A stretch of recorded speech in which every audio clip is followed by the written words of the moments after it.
Hi, my name is Jonathan Nightingale. I work on the Firefox team here at Mozilla, and I wanted to take a couple minutes just to explain the security features that we put into the browser and show you how they work. So the first thing I'd like to talk to you about is a feature we call phishing detection. We've all gotten these emails in the past. They look like they come from your bank or from a website that you've shopped at before that say, there's been some problem with your account, we're going to have to lock you out unless you show up right now and give us your username and your password and all your personal information. And of course, it's not really from your bank, it's a scam. There's some bad guys out there who send these emails to everyone, trying to convince you to go to a website that looks exactly like your bank's website. You know, they've forged everything perfectly, but it's just designed to steal your information. They're going to get your usernames and passwords, and they're going to use it to try and empty out your bank account or buy things online and have it shipped to them. Firefox keeps track of all the scam sites that have been reported.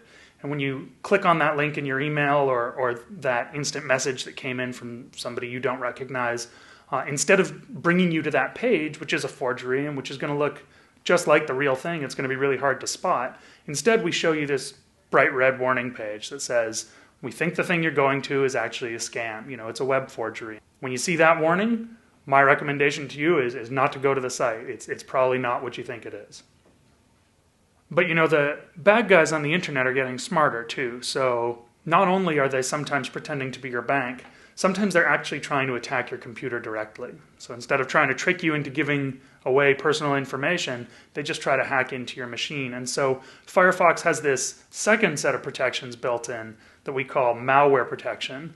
And what that does is it keeps track of all the sites that are known to try these kind of attacks, that are trying to hack in. And when you try to visit one of those sites, you'll see a similar error message that says, careful, this is an attack site, right? This site is trying to attack your computer. And if it succeeds, you might not know that anything went wrong, but it could be that now you've got a virus or something installed, and that's just no fun for anyone. So we try to make sure you know about it. The tricky thing here is that sometimes the sites that you're visiting are sites that you've gone to in the past and everything's been fine. So when you see that warning, you've got to be really careful. Even if you know the people who run that site and you think they're trustworthy, could still be that there's a problem. And the safest bet is just to go somewhere else for a while, you know, read a safe site and trust that if that site really is legitimate, they're gonna clean up the mess and they're gonna get off the list and you'll be able to visit them in the future. All of this is turned on by default. As soon as you install Firefox, you're getting these protections for free. They're built in and they're automatic. And the other important thing is they kick in before you've even visited the site. And remember, these attack sites don't care which browser you're using. You know, if Firefox warns you that the site you're about to visit has been reported as one that's trying to attack you, it's not a safe bet to go there with some other browser. It's going to try to attack you no matter what. Another question I get is, what about files that I download to my local machine? In that case, if you're on Windows, Firefox actually integrates with whatever antivirus program you've already got installed. So no matter what brand it is, if you've installed an antivirus program on your machine, Firefox will pass every downloaded file through there. So no matter what it is that you find on the web, if you're choosing to save a copy to your hard drive, as soon as it's done downloading, your antivirus will be triggered and it can scan it and make sure it's okay before you open it. So in addition to that, if you're on a shared computer or you want to make sure that all the information that Firefox stores is locked up tight, there is a feature called the master password that you can set up. And now the first time you go to use Firefox, Firefox will say, wait, please enter the master password. So that's like a combination lock to just make sure that none of the information that Firefox stores is available to anybody else who happens to sit down at your computer. One feature you may not have noticed, when you're browsing around online, sometimes you'll go to a site where you want to do some shopping. And normally when you look up at the top of the browser, you'll see the web address, and beside that you'll see the little logo. But on some sites, you'll see that section of the browser gets bigger and it turns green. That's called the site identity button. If you notice that up there and you click on it, I can see the name of the company, I can see where they're based, I can see who verified that information, and it also tells me that my connection to the website is encrypted. On some sites, you'll notice that the site identity button turns blue.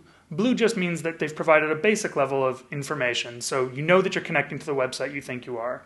They just haven't provided all the extended information that's available when the button turns green. Now remember, for a lot of the web, it doesn't really matter that the site is identifying itself and protecting everything. I mean, you're not exchanging confidential information when you're reading the news.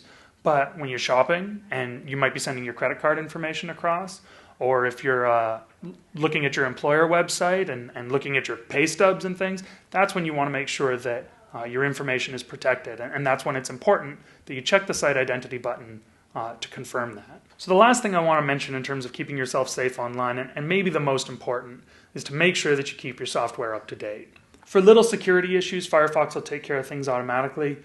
When a new version of Firefox is available, that's when you'll be asked, is this something that you want to install? I recommend that you do, though, because it makes sure that you'll always have the newest and best Firefox experience.